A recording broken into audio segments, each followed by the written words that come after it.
مع الوقت هتفهم إن كلنا هنبتلى، بس خلي بالك في حالات في الدنيا دايما في غنى كبير جدا ومرتاحة طول عمرها، وحالات برضو دايما في فقر شنيع وابتلاء وتشرد معدم وفي بلاء كبير جدا طول عمرها برضو.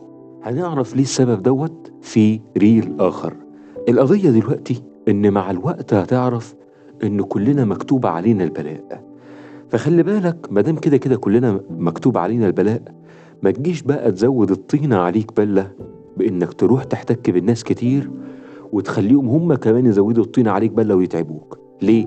أيا كان وضعك وأيا كان بلاءك ده شيء خاص بيك، تقدر بذكر الله وإنك تريح أعصابك وما تعصيش الله وتفوق لنفسك واحدة واحدة، تقدر بفضل الله تعديها، هتبقى هينة شوية. لكن دايما علميا وواقعيا السبب الأول في تعذيب الناس وتعبهم هو الناس.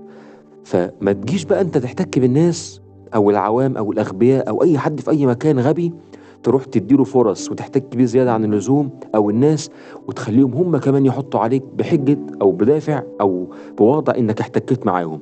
ما تروحش تحتك كتير بالناس لانهم مش هيقدموا، بالعكس هيأخروا جدا، وانت اللي عملت في نفسك كده. طب ليه انا ممكن اروح احتك بالناس برغم اني عارف كل ده؟ لاني محتاج حد معايا، مش لاقي حد يصاحبني طول حياتي. فاكر ان لما اعمل كده واشارك كلنا محتاجين نشارك، بس انت شاركت للناس الغلط عشان مش لاقي حد في حياتك. فالناس والعوام والناس اللي مش مؤهلين انك تتعامل معاهم من دلوقتي امنع، هيزودوا الطين عليك بلة. خلاص كل اللي فات انت اتعلمت منه، كنت بتحتك بناس كتير، كنت مجبور على وضع معين مع حد بيتحكم فيك، اب ظالم، ام بتتسلط عليك، حما فاجر، حماه ظالمة ليكي، مش عارف ايه، ايا كان. خلاص انت اتعلمت ان ايا كان وضعك ده حاجة ان شاء الله مع ذكر الله وعدم العصيان وكده وغيره، واحدة واحدة مع نفسي هيبقى هين مهما كان البلاء. ما زودش الطينة بقى بان انا افضل مستسلم لوضع وحش، لا افوق لنفسي مع نفسي بالعقل.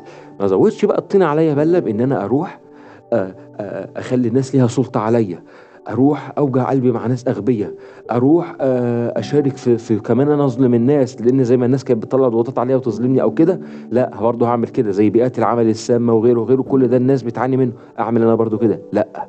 من النهارده حتى لو مش هقدر اكون يا عم من المتقين، على الاقل لو مش هقدر انفع حد مش هظلمه.